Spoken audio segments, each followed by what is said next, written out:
Welcome to Channel 18 News. I'm Jim Rogers.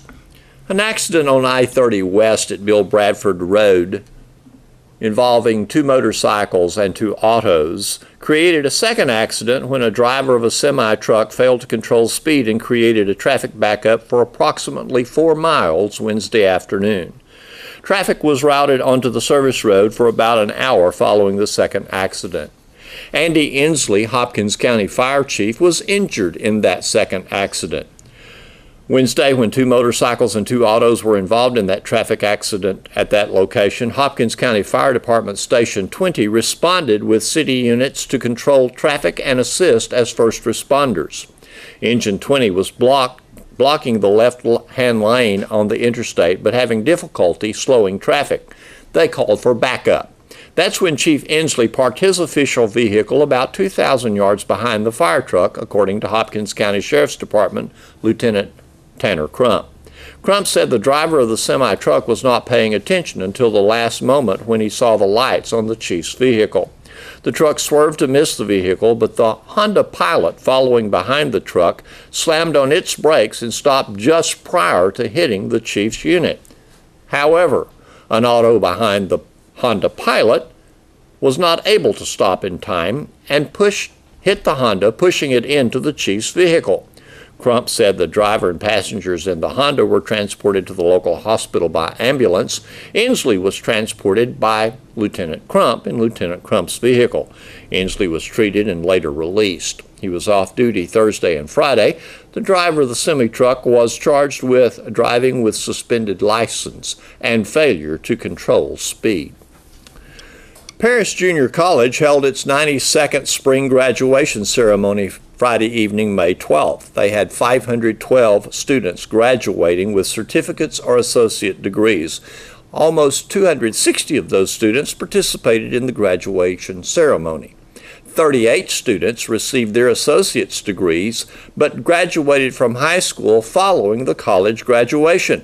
Paris Junior College President Dr. Pam Anglin said of those 38, 31 were from Quinlan Ford High School, 2 from Miller Grove High School, and 2 were homeschooled, and 1 each from Greenville Christian School, North Lamar, and Prairieland High Schools. The students took college courses while attending high school and received high school and college credit for their coursework. The high number of graduates from Quinlan Ford School stemmed from the participation that started in 2009. Quinlan Independent School District pays tuition, fees, and books for their students and buses them to the Paris Junior College Greenville campus early on weekdays, returning them later in the afternoon to the high school. John Lamar Jones, age 70, of Winsboro, attempted to ship a package on May 31st at the UPS hub on Gilmer Street in Sulphur Springs. Once again, alert clerks notified Sulphur Springs police. The Special Crimes Unit investigated, and on Thursday they arrested Jones for possession with intent to deliver or manufacture a controlled substance, penalty group 1, more than or equal to 4 grams, but less than 200 grams of felony 1. Jones is in Hopkins County Jail on a $30,000 bond. At 11:51 a.m. Thursday, Cumbie Police Officer Ray Imbro noted an auto exiting a gas station parking lot and the driver not wearing a seatbelt. Imbro initiated a traffic stop on Frisco Street. Following a consent to search the vehicle, Imbro located a white pill bottle containing a plastic baggie with white crystal substance believed to be methamphetamine. It was located under the driver's seat. 2 pipes with meth residue were also found under the front seat.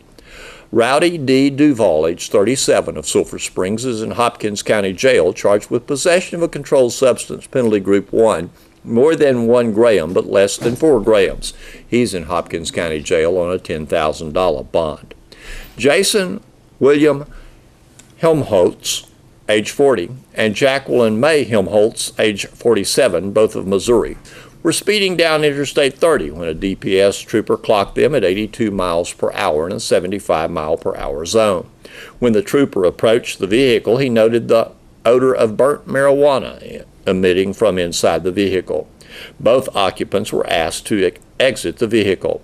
Jason was found to be in possession of methamphetamine. In the auto, the trooper found a glass jar containing a blue grinder and a piece of tinfoil that contained a marijuana wax.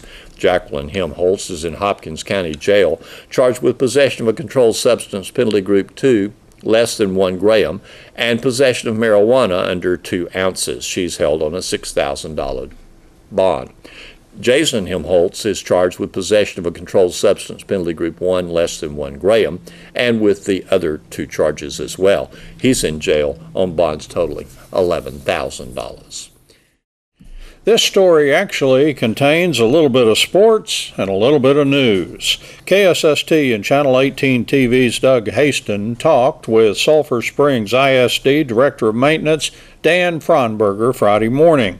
They discussed work on the new baseball field, renovation at the softball field, campus summer maintenance projects, and a project coming up next year where high school students will actually be building a house here in town. Today is Friday. We're trying to wind up before the rains come, but we've got 2 guys marking off the irrigation out here on the new baseball field. A couple guys here behind you doing the dugout along the first baseline today. As you can see, our batting cages, painting is going on. They're not here today. They're inside some of the schools working, but they're painting all of the blue beams up, and then when they're all done, we'll start skinning those. The slab is poured for the press box, concession stands, and restrooms here at baseball. And a lot of the beams on the outfield wall, we've already started painting those. So, and then over at softball, they're doing the dirt work for the press box concession stand there. And we're doing a little bit of drainage work down towards the multi-purpose building. And a whole crew just left for Sulphur Bluff with the Sheriff's Department escorts, carrying off light poles from baseball and softball that we sold to the Bluff for their new for their baseball and softball fields, putting in lights there. Okay, I noticed you've been laying concrete over here by the parking lots. What's that for? We've been doing that's a weir running water around from the parking lot areas around behind the tennis courts. Make sure we don't have any wash off of the tennis courts. Okay. So we about on schedule here? Oh yeah, there's plenty of time before February. We'll put irrigation in, and then you'll see the sod go down on this one, and then we'll still be working on the dugouts and a lot of the flat work. And then it's just, the field will be ready, it's just backing off and making everything pretty and tie into the other facilities. Okay, besides this, you've got a lot of campuses in town. Surely you have some summertime projects. Middle school, we're redoing all of the restroom cabinets. Those needed to be done. They were starting to swell with a little bit of water, so you'll start to see us doing lots of work around the middle school.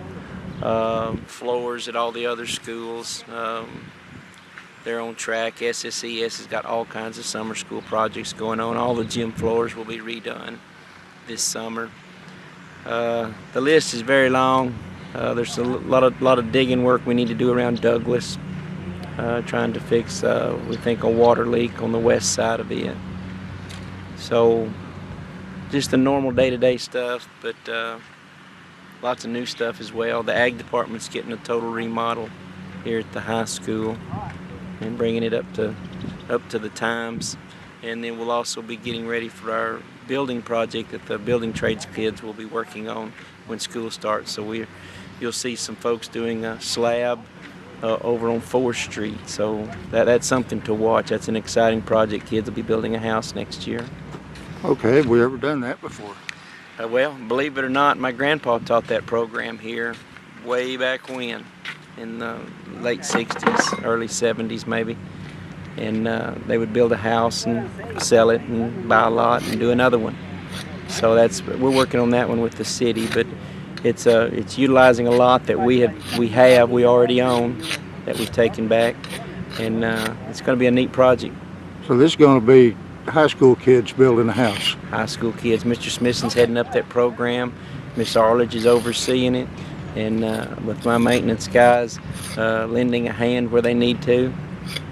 Okay, they're doing the carpentry, the plumbing, The the kids are doing it all, They're building an entire house, building an entire house. and then you'll sell it off. And I think it's already got a buyer.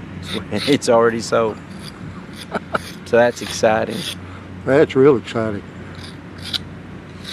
We just, my guys will tell you, and it's all around town, all the builders will tell you, finding tradesmen in today's world, they're getting to be rare. And we need to start training those kids to do those jobs. The project was discussed briefly during a Career Technology Education Advisory Committee meeting on May 11th. That's right. Thanks for watching Channel 18 News. Have a great evening.